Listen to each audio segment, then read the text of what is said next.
શહેરા ગ્રામ પંચાયતની સામાન્ય પેટા ચૂંટણીની મતગણતરી શાંતિપૂર્ણ માહોલમાં છે શરૂ। 5 ગ્રામ પંચાયતની ચૂંટણીનું પરિણામ થયું જાહેર। સરાડિયા ગ્રામ પંચાયતમાં દલપતસિંહ બારિયાની જીત થઈ, જ્યારે ખોડા ગામની ગ્રામ પંચાયતમાં પગી ગજરાબેન કાળુભાઈની જીત થઈ। સાજીવાવમાં જસવંતસિંહ ખાંટની થઈ જીત। ધમાઈ ગ્રામ પંચાયત સરપંચમાં મનીષાબેન કિરણસિંહ બારિયાની થઈ જીત। જીતેલા ઉમેદવારો અને તેમના સમર્થકોમાં ખુશીની લહેર છવાઈ। ઉમેદવારો અને તેમના સમર્થકો ફુલહાર પહેરાવીને ખુશીથી ઝૂમતા નજરે પડી રહ્યા હતા।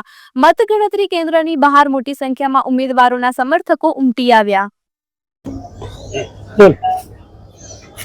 ગ્રામ પંચાયત સરાડિયામાં સરપંચ તરીકે ઉમેદવારી નોંધાઈ હતી, તેની મતગણતરી શહેરા ખાતે હતી। તેમાં મારો ભવ્ય વિજય મતદારો દ્વારા થયો છે અને જે તે પબ્લિકના કાર્યો હશે તો મને જે વિશ્વાસ મૂક્યો છે તે વિશ્વાસ હું પરિપૂર્ણ કરીશ। અને પહેલા 1998 થી 2017 સુધી સરપંચ તરીકે મેં ફરજ બજાવી હતી અને એ વિશ્વાસ મૂક્યો છે દરેક પબ્લિકનું કાર્ય મેં પૂર્ણ કરીશ એવી મને બિલકુલ શ્રદ્ધા છે।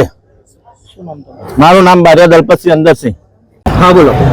આજરોજ ગ્રામ પંચાયત ચૂંટણી 2025 ની અંદર ખોડા ગ્રામ પંચાયતમાં હું પોતે પગી કાળુભાઈ નાનાભાઈ અને સરપંચની ઉમેદવારી મારા ધર્મપત્ની પગી ગજરાબેન કાળુભાઈ 664 મતની જંગી બહુમતી લીડથી આજરોજ અહીંયા વિજેતા થયા છે। એ બદલ મારા મતદાર સમર્થકોનો હું આભાર માનું છું અને મારી સાથે જે પણ મિત્રો મદદરૂપ થયા એ દરેકનો આભાર માનું છું। આજરોજ મીડિયા સમક્ષ એમનો પણ હું આભાર માનું છું। ભારત માતા કી જય, વંદે માતરમ। શું નામ તમારું? પગી કાળુભાઈ નાનાભાઈ।